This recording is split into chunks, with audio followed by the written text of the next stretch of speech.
Recently, people have been making tier lists of all the Call of Duty games, and that inspired people in the Zombies community to make tier lists of each Zombies game or each map. So I decided to take part and make my own list of each Zombies map, ranked from top tier to the bottom tier. Just a few things to keep in mind with my list. I'm only going to be ranking the Treyarch maps because I haven't played any of the other ones, and I'm also not going to be considering any of the remakes with the exception of Blood of the Dead, just the original maps otherwise. Keep in mind that this is just my opinion and is based on my own experience with each map, but feel free to leave your own list in the comments below. But with that out of the way, let's start with the top tier maps and work our way to the bottom. Starting with the best map and topping my tier list is Shadows of Evil. This map is borderline perfect. The Apothecon Servant, the introduction of specialist weapons and Widow's Wine, the Civil Protector, the Margwas are a great boss. The layout of the map is very easy to navigate and traverse. There are a whole bunch of ways to play and many of them are viable for high round runs. The atmosphere and the aesthetic of the map is very good as well. It's my favorite map. I've made a whole video about why this is my favorite map, and I will link to that down in the description. Moving on to the second best map, we have a map that was released right after Shadows of Evil, the Drak. The Easter egg was groundbreaking for the time and left a huge impact on players. The bows are some of the best wonder weapons we've had in the series, and contrary to popular belief, you don't have to use them every time you play. One of the reasons this map is fun for me in particular is that speedrunning is fantastic on this map. The speedrun is very quick and has very little RNG involved, which makes it fun to replay over and over again. Moving from the first DLC of Black Ops 3 to the last DLC of Black Ops 2 with our next map, Origins.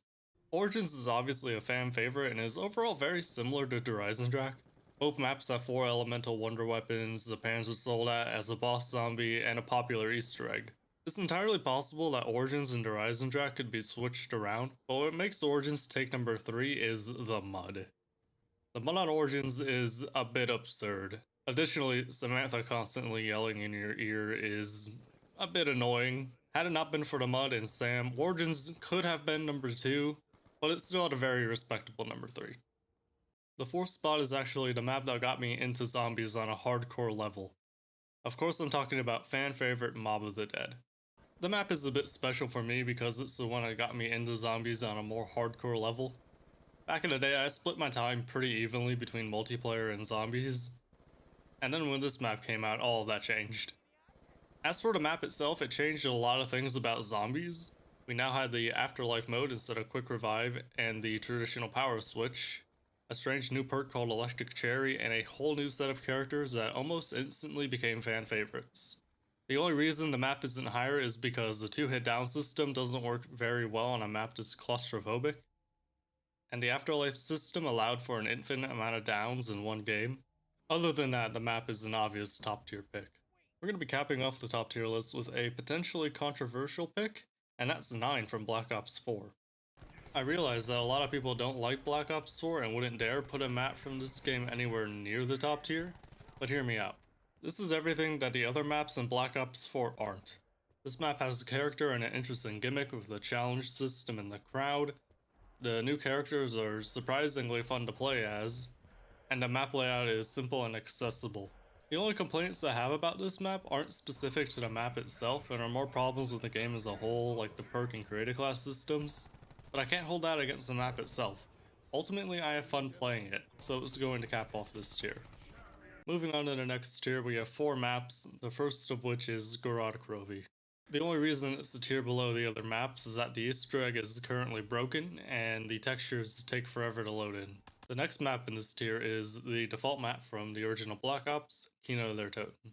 The only complaints I have about the map are the Nova Crawlers as well as the dark brown color palette used throughout the map. I get it's an abandoned theater at all, but could you add some more colors anywhere?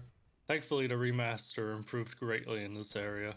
The next map on the list is a potentially controversial pick, and that is the newest map at the time of recording this, Ancient Evil. As of right now, this is an A tier map for me, but that can easily change because of how new the map is. It seems to be going against the design philosophy that made other maps in this game so unenjoyable, and is hopefully a turning point for both the new storyline as well as Black Ops 4 as a whole. Moving from one controversial pick to another, the last map in this tier is Buried. The last Jimmy Zielinski map and one of the most diversive maps in the community. People seem to either love this map or hate it. Your enjoyment of this map largely comes down to the way each player plays it. If you're the kind of player that wants to sit in a corner with your traps, a fresh bottle of Ultra Raid, and a paralyzer, you're probably not going to have very much fun. If you're the kind of person who goes into a public match and abuses the bank, then you're probably not going to have very many friends in this lobby.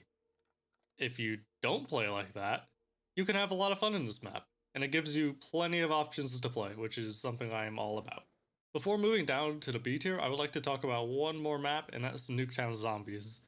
The map wasn't an option in the tier builder that I found, but if I had to place it, it would be at the very end of the A tier.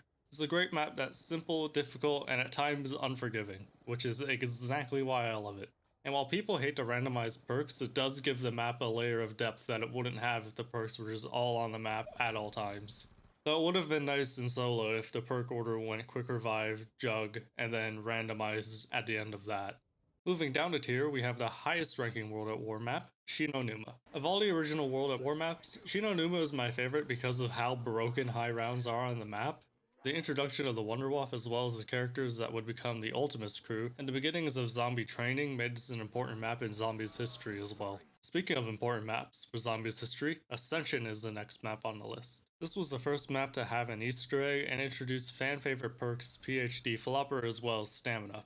The only reason the map isn't any higher on the list is because it is quite easy for even inexperienced players, and the monkey rounds are incredibly frustrating. The next map we have on the list is the second DLC from Black Ops 3, Zetsubou no Shima.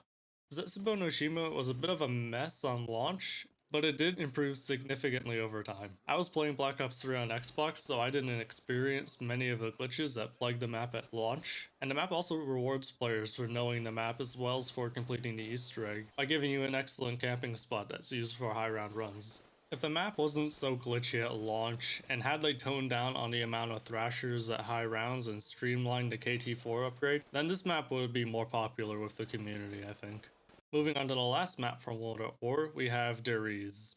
I know there are a lot of Deriz lovers that will be disgusted that this map isn't higher on the list, but hear me out on this one.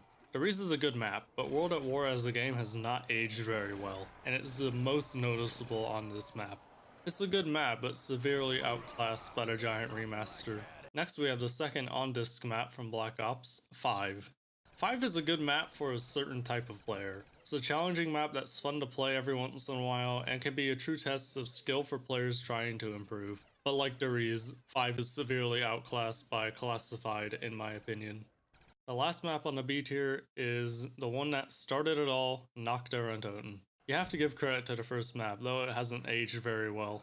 It's not a map that you would want to play every single day nowadays, but it's fun to revisit every so often for a good half-hour game, despite how slow the early rounds can be at times. Moving on to the C tier, we have one of the biggest disappointments in recent history, Blood of the Dead.